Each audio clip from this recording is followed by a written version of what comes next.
Hey, welcome to another episode of the Fit Growth Machine podcast. I'm Brian Rosenthal, your host, and today we have a really interesting episode and very relevant for Q4. As today we're going to discuss with Jack Melber, who has kicked his career off in the early days of e-commerce selling skateboards, sunglasses, and more. Facebook ads were barely a thing at the time, and it was all about community building. He then spent a few years working in and studying user experience and interaction design. During the time, he was privileged to consult on projects with companies like GoPro, Mozilla, and LG, pretty big ones, right? So in 2015, he returned to marketing, advertising, and growth with a broader appreciation for aesthetics and usability, as well as a desire to help create products that improve everyday life. Since then, he has been running the marketing shop at Nomad with a particular focus on customer acquisition, retention, and PR strategies. That's a lot, right? But before talking to him, let me tell you that this episode is brought to you by BSR Digital. At BSR Digital, we help e-commerce brands that want to scale their business to a next level for Facebook, Instagram, and Google Ads. Yes, after the iOS 14 update, that's crazy, right? Now more than ever, we need to understand that it's really important to level up the marketing and design a solid strategy, as what used to work doesn't anymore. So if your e-commerce brand lacks a solid plan as a professional team to increase sales, we can help the same way we have helped more than 1,000 brands like yours for over a decade. To learn more, you can visit us at bsrdigital.com, or you can also email us at hello@bsrdigital.com. Now, as promised, I have Chuck here with me. Hey, Chuck, thanks for being on the show. Brian, it's a pleasure to be here. I'm happy to be chatting with you today. Yeah, I mean, I'm really excited about this conversation because what a story, man. You've been around for a long time, and it seems like you don't get tired of the advertising space, right? No, I've been doing it for about 10 years now, and the advertising space is ever changing. Like you mentioned in the intro, I started, selling skateboards and sunglasses when Facebook was, you could have a business profile as a Facebook or on Facebook, but it wasn't really any advertising opportunities available. And the company I worked at was actually based in Palo Alto, right below the original Facebook headquarters. So I was able to kind of leverage the proximity to Facebook to learn a lot about the early days of the advertising platform. And, as you and everybody else knows, it's changed a heck of a lot in the 10 years since then. Yeah. Everything changes, but this year has been a little bit particular. Last year too. So what's your take on that? The space is changing a lot. So what do you think about it? So with iOS 14.5 and 15 and so on, we've all talked ad nauseum now about the lack of pixel data, the difficulty with tracking. We've had a lot of people panicking about what they're going to do now that they can't effectively advertise on Meta or Facebook or Instagram. And for me, working at a company, Nomad, that specializes in iPhone and Apple Watch accessories, it's been a particularly interesting time. But at the end of the day, I feel like there's a lot of panic without a lot of need for it. It's just people are losing dashboard level performance metrics instead, and should be looking elsewhere to kind of justify their performance on their ad spend. Yeah, it's crazy. We in the agency, we see a lot of time, like we are using like a sort of a broken platform or broken reporting platform, at least because we cannot, it's tricky to do your job if you don't have the right data in front of you. And so what can brands do about it? Do you still measure the same things you used to measure in the past? Or do you take a different approach to measuring things? Yeah, so for me, the platform by platform dashboards, like you said, they're not giving back the same metrics that I used to operate on. For me, it was always about ROAS and a bit looking at CPAs. But I always looked at it on a platform by platform basis versus taking a holistic look, which is probably what I should have been doing anyways. But iOS 14.5 kind of pushed me to, okay, now I have to take that holistic look at all my advertising and see how effective it is across the board for Nomad. So rather than looking at just like, okay, I spent this much money on Facebook, what was my ROAS? Or I spent this much money on TikTok, what was my ROAS? It's now I'm looking at my marketing efficiency ratio, or MER, and how much money I'm spending across the board and how that relates to our total e-commerce revenue. And taking a step back like that has kind of freed me more than anything. Because before I was always so chained to the Meta performance metrics and knowing or presuming I should say that, for every dollar I spend, I'm getting 3 or more or 5 or more back from the Meta ecosystem, and just kind of being stuck to that and being scared of trying anything else. But now it's like, okay, I don't have that data, that kind of justification. So I've taken a step back and I've spread my wings a bit and we're advertising all over the place now. We're doing we're actually doing a truck, like those billboard trucks you'll see in Vegas and stuff. We're testing that out right now in New York. We're doing physical mailers. We've tested podcast advertising, YouTube advertising, TikTok, Snap, Pinterest. I've diversified quite a bit in the past year and a half. Yeah, it's what we see across the board too with our clients and with everyone we talk here in the show as well. It's like we need to diversify, right? We have, I don't know if we have had it easy, but I mean, We in have, perspective honestly, now, probably it was like the little tricks and tactics that used to work, they don't work anymore, and we need to level up the marketing, and we need to also probably do something else, but only paid ads. So if you want, we can dive deeper into that. So what can brands do? I mean, let's put things in context. We are here in Q4, big commercial dates coming ahead, Black Friday, Cyber Monday, and many others. So pretty big thing for e-commerce brands, especially this year with everything they've been struggling with, supply chain issues, the inventory costs going up, inflation, recession, you name it, right? Many things besides iOS 14 updates and all stuff. Yep. That's a lot for a year, right? So what can brands do? What are some of the channels that you guys leverage that they could leverage too? So for me, one thing I implemented early on when the iOS 14 kicked into gear was a post-purchase survey. So I have that running right now on my Shopify. After you finish your checkout, there's a little survey that pops up, and it's just asking people, hey, where did you first learn about Nomad? And it's been really illuminating for me. It's been also like kind of not a guiding light, but it's been extremely helpful in making a decision on where I'm allocating advertising dollars. Because if I look just at my Meta dashboard, my Facebook dashboard, and my return on spend, it doesn't match up with what the data that I'm getting from consumers directly is. I'm learning that not the vast majority, but at least 30% of our customers are discovering Nomad via Facebook and Instagram. So it allows me to then say, okay, cool, the advertising dollars that, even though they're not matching up with my KPIs that I was hoping for in the Meta dashboard, they're effective because people are still learning about Nomad via those platforms. So I think having some sort of post-purchase survey is really helpful, just to kind of just be a reality check on your data, what you're seeing on the dashboards, but then also what you're seeing in GA, and just kind of putting it all together and reconciling it in your head more than anything. But as far as like channels, like email marketing, as always, is going to be big this fall. SMS for a lot of brands probably will be a big deal. For me, I'm not as bullish on SMS just because as a consumer, I really dislike getting texted.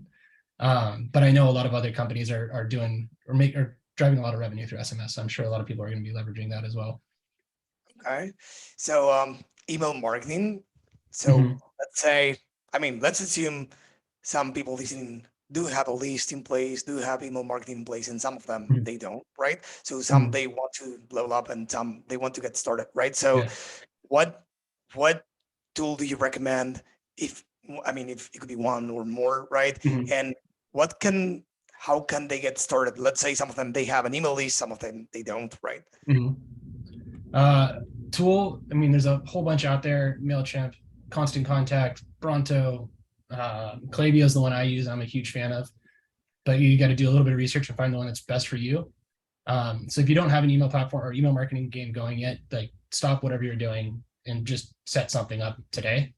At the very least, you want to have like a browse abandonment and a cart abandonment flow running, some sort of email capture, because now it's so hard to get first party data. So you need to be able to capture that email from people that are visiting your site, even if they're not purchasing on the first visit, and get that stuff rocking and rolling ASAP. Because at the end of the day, the Black Friday, Cyber Monday performance is going to be predicated on your existing audience versus your advertising dollars on Facebook or elsewhere.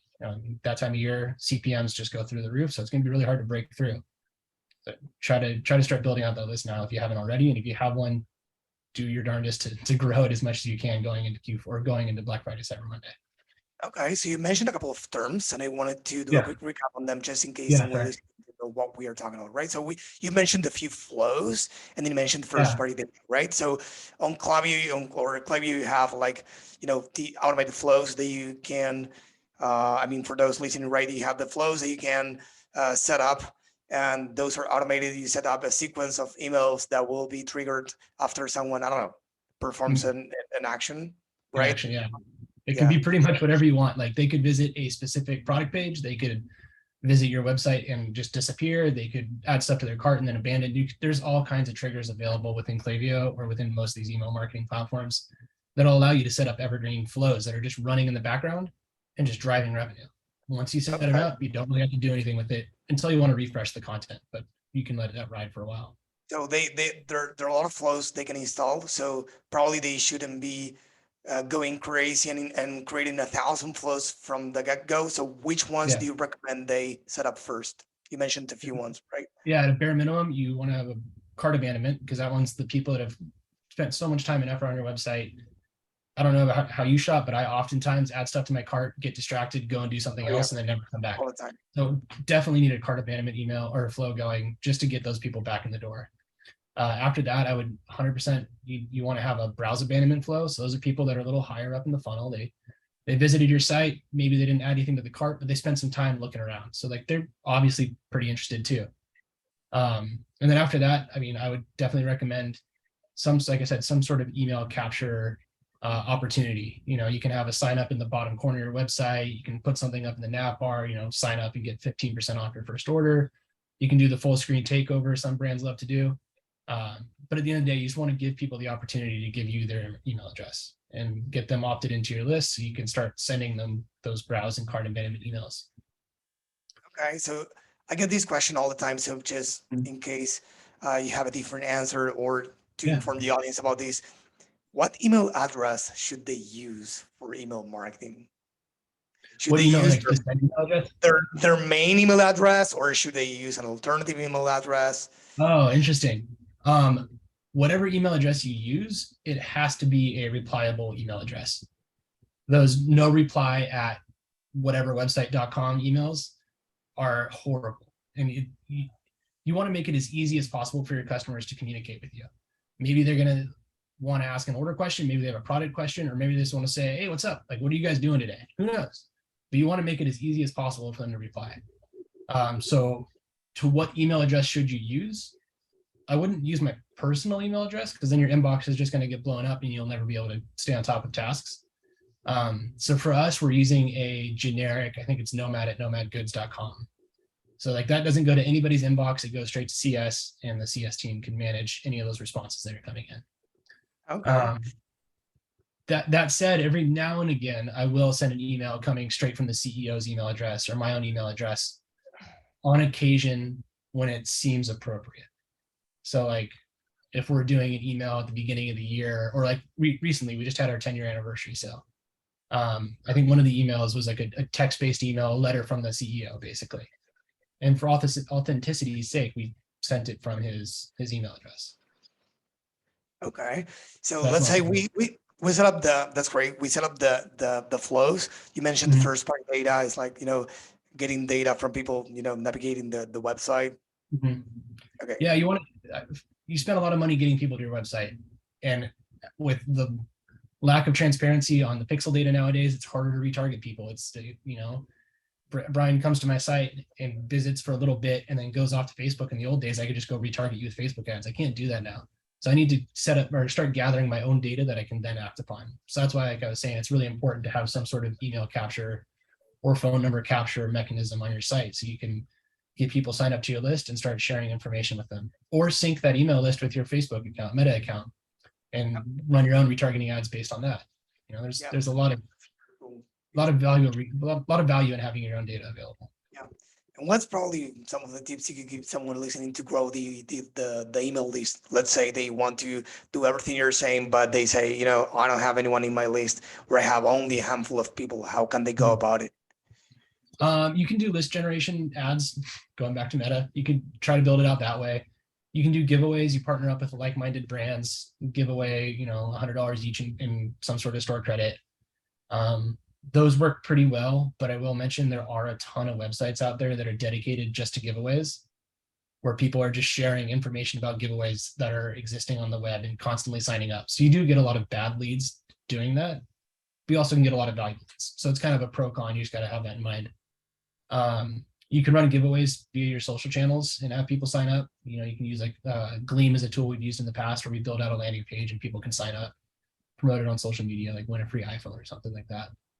But at the end of the day, it's just time and effort, driving traffic to your website, having that email capture opportunity, and just doing it and doing it and doing it. And eventually that list will grow. It's just one of those things you can't go out and buy a random list online because that's just it's not helpful. So you just got to organically grow it, and it'll take time. Do you have awesome? Do you have a rule, like a rule of thumb? I know it depends on many factors, right? But it's like a best practice for those listening to, I mean, build the flows. Should they probably add at least, I don't know, 3 emails in their flows or more? Should they always include a discount, or is it better based on your experience if they include a discount? Is it from the get-go in the first, I don't know, abandoned cart email they send, or is it in the third? What do you think Yeah. about that? All right. So the first part of the question, like number of emails per flow, you'll see whatever email service or email marketing platform you're using oftentimes has pre-built flows that'll have like, here's email 1, 2, 3, 4. Sometimes it goes up to 5. For me, I try to pare it down quite a bit, just so I'm not really, I don't want to blow people's inboxes up. Like I expect brands to respect my time, so I'm going to respect my consumers' time or my customers' time as well. So for me, like in a browse and cart abandonment email flow, I think is only 2 emails long. It's pretty short, maybe 3, but I think it's mostly just 2. But that kind of goes against industry best practices too. So you got to kind of weigh pros and cons for yourself as a company and figure out what works best for you. You could build out a long 5-part series, run it for a while and see how it goes, and check out your unsubscribe or spam complaint data. And if you're getting an abnormally high unsubscribe rate on the 3rd email, then okay, I'm probably abusing people's inboxes a little bit, so let's not do that anymore. As for discounts, that's a hard one to answer. It depends on your brand and your margins and what your goal is. Like if you just want to generate a ton of conversions and don't really care about profit margin, give discounts out all over the website if that's your goal. But generally speaking, I would say like, no, don't offer a discount necessarily on the first cart abandonment email. Save it for the last one. And hopefully the person comes back and makes a purchase on that first email. You don't ever have to give a discount. That said, when it comes to email signups, like doing an email capture promotion on your website, I found those do perform best with a discount. You just got to decide kind of what's most or what rate is valuable to you. Some companies do like the little spin to win widget. I'm not personally a huge fan of that. But you could do like a mystery discount. You can do a 10% offer. You can offer people to sign up for some sort of newsletter that provides value in a non-monetary way to them. You just got to figure out something, but definitely having some sort of offer helps with email signups. Yeah, you mentioned something that I wanted to ask you about. You said, some people will probably flag as spam or unsubscribe. So, an email list is dynamic. You get new people, and you get people, unsubscribing. So do you need to do something about it, or do you just need to grow your list and never look back and keep sending emails to all of them? So you want to keep growing the list, of course. If someone unsubscribes, that's fine. But like I said earlier, use that data to inform the way you're going about your marketing. If you see a certain type of email gets a really high unsub rate, or like the 5th email in a flow has a really high unsub rate, use that to decide, okay, maybe I'm not going to do that anymore. But as far as like grow your list and just, batch and blast it all the time, no, you don't want to do that either. Because for me, I've had probably 10 emails in the last 10 years from, different businesses or whatever. So the email someone signs up with today, they might not be using in 6 months. So sending them an email trying to get them to buy something over and over and over again isn't going to help anything. And moreover, the email service providers are watching that data. So they're seeing if like, hey, this company keeps emailing this abandoned email account, they're going to realize that you're just spamming people and your deliverability is going to go down ultimately. But they're also watching like open rates and click rates, and they're seeing, okay, like actually the content this company is sending is getting really high open rates. So people in general must be interested in it. So let's prioritize that. Let's not bury it in the spam folder. Let's not bury it in the promotions tab kind of thing. You do some like a sort of I don't know, cleanup every once in a while with those idle email addresses. Maybe they haven't unsubscribed. They are still valid, but they don't ever open the emails or act on things. So what do you do about it, and how So for often? me, I never get rid of email addresses, but what I'll do is I'll stop sending to people. And I have my Klaviyo account set up, or my active marketing list basically is people who have engaged with email, clicked email, or been to the website in the last, I think it's 130 days right now. And my thought is, if you haven't opened a single one of our emails or clicked a single one of our emails in the last 130 days, you probably aren't interested, because we email at least once a week. So I'm not gonna keep bothering you. So those people are still technically opted into my email list. I could send them emails, and I've tried sending them emails after the fact, and it doesn't usually go well. But ultimately, having that active send list of people that are heavily engaged has really helped with our open rates over time. So like right now, we're sitting at like a 50-ish% open rate for every email we send, which is just bonkers for the industry. So what's the average, would you say? The average industry average? Yeah.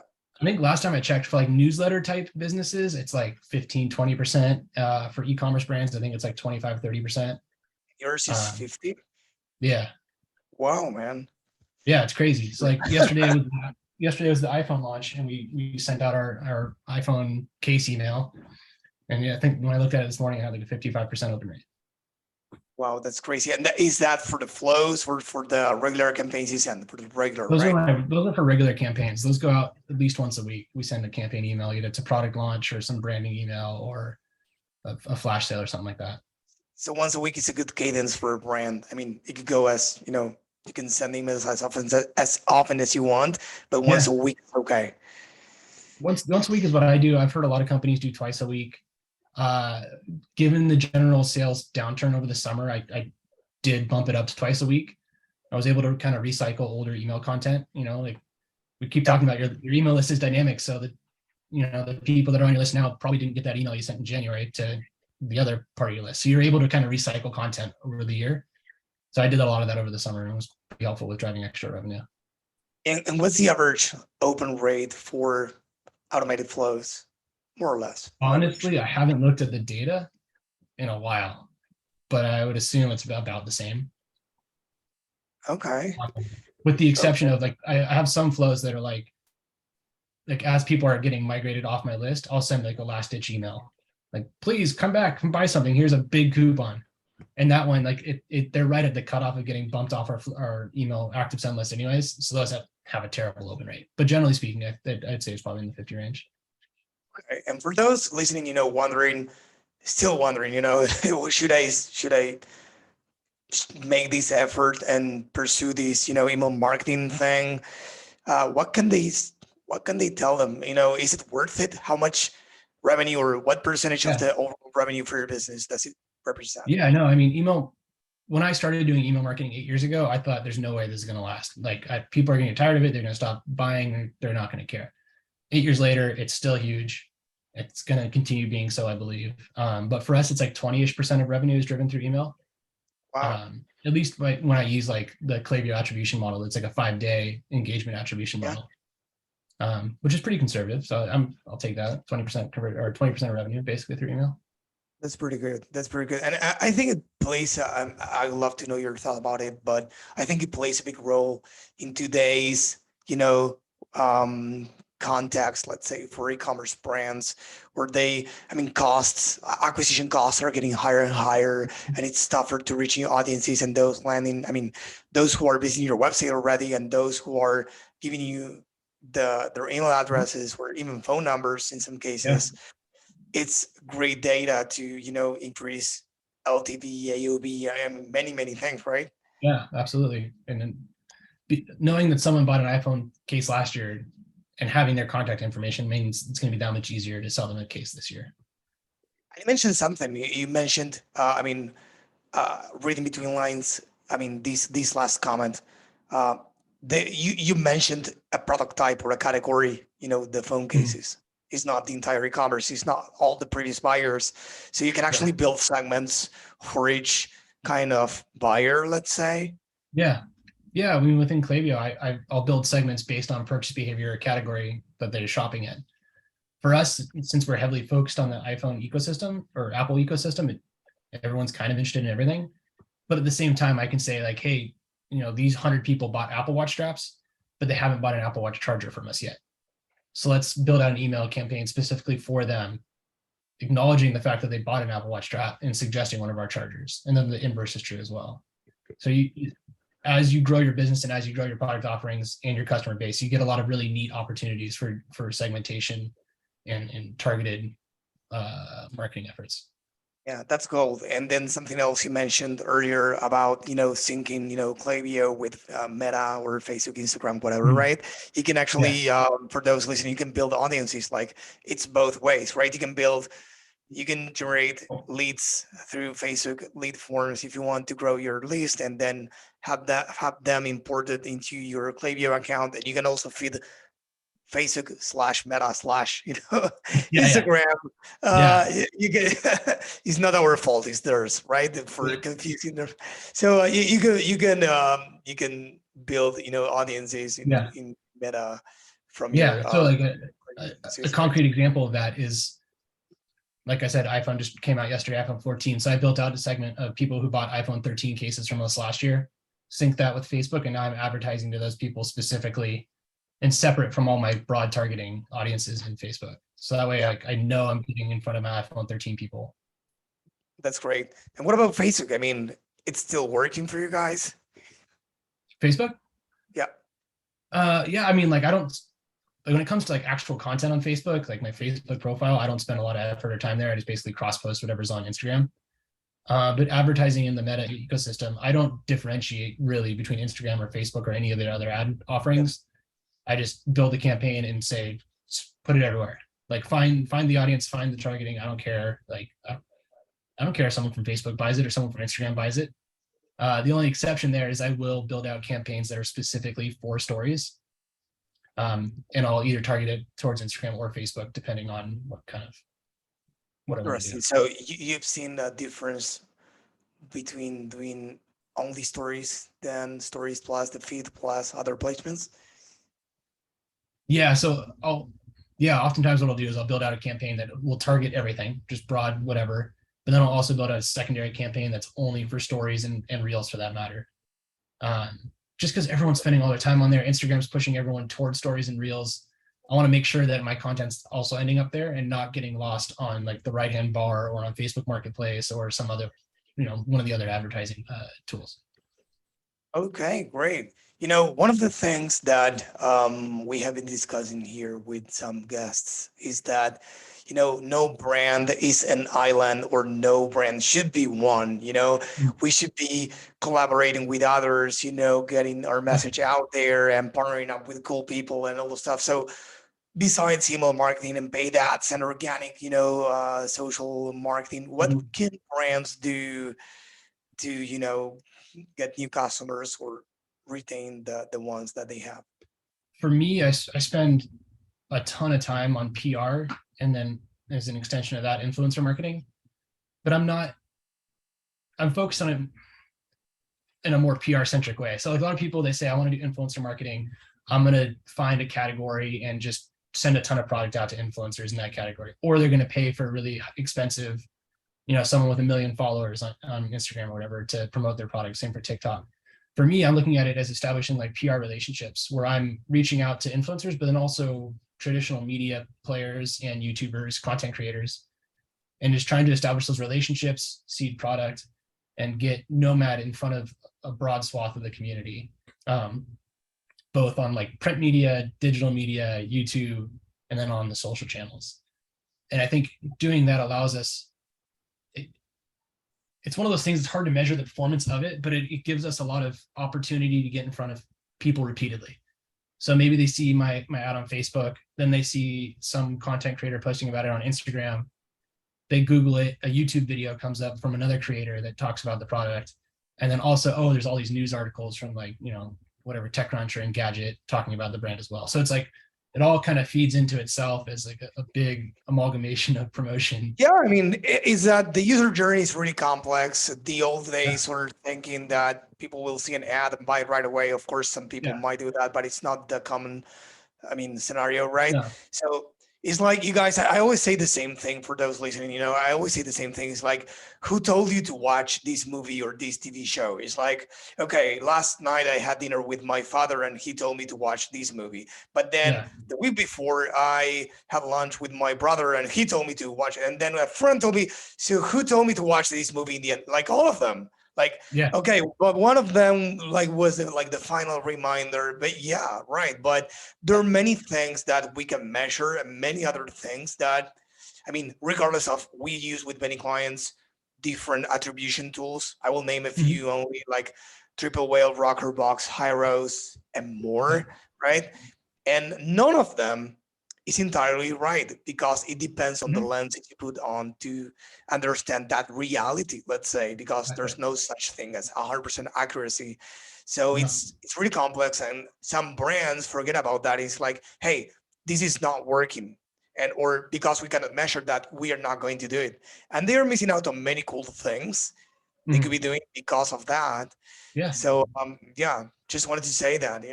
yeah. I mean, like I said earlier, the post-purchase survey has been really illuminating for me. It validates the money I'm spending on Meta. It has shown me like, hey, we're getting a lot of or a lot of people finding out about us on YouTube. Let's focus more effort there.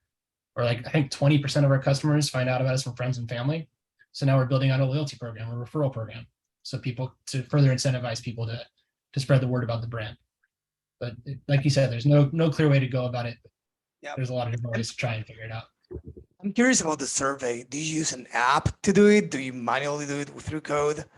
Yeah, we're using an app called No Attribution, I believe it's called KNO. But there's like I'm sure there's a ton of different Shopify apps that are doing the same kind of thing.